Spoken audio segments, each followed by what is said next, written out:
कितना बोलते हो तुम, थकते नहीं हो? लेकिन बोलने से भी भला कोई थकता है? थकन तो होती है चुप रहने से, जैसे हमें होती है। काश हम तुम्हारी जुबान समझ पाते, फिर सारा दिन तुमसे बातें करते, कितना मजा आता।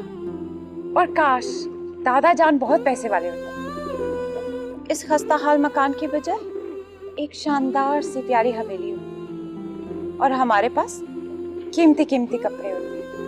और काश दादा अब ऐसे नहीं, हमारा मतलब है कुछ कम नवाब ख्याल होते तो और भी मजा आता। हम गाड़ी खुद चलाकर कॉलेज जाते हैं, तेज तेज और तेज।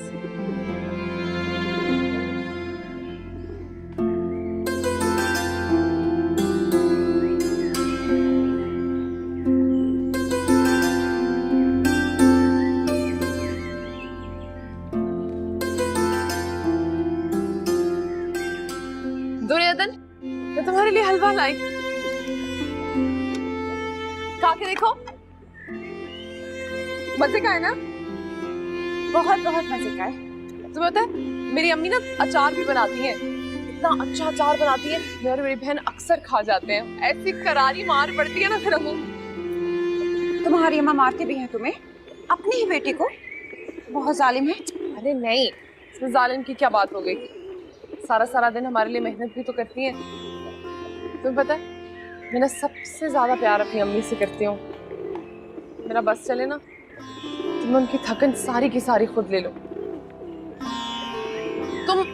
तुम तो अपने दादा और पप्पू के साथ रहती हो ना?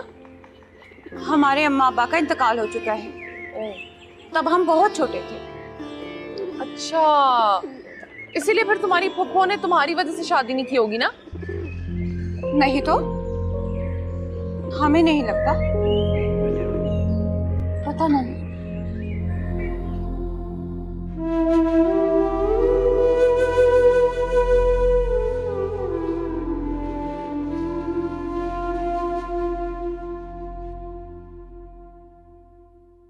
जे बीबी क्या पका लूं? हजूरी ये कपड़े गीले हैं, इनको छत पर डाल के धूप लगवा लीजिए। जी जी।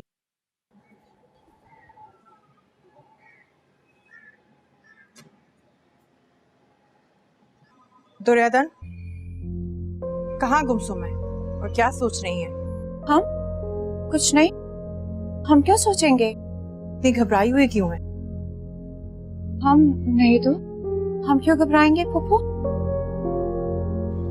सुनिए दुर्योधन, इस बार तो हमने आपको सुमैया के घर जाने की इजाजत दे दी थी, लेकिन आइंदा हमसे ऐसी कोई उम्मीद मत कीजिएगा। वहां पर कोई मसला तो नहीं हुआ? आप ठीक से पहुंच गई थी ना? कोई मसला नहीं हुआ। मसला क्यों होगा? ये पास ही तो है सुमैया का घर। शुक्र है खुदा का कि कोई मसला नहीं हुआ।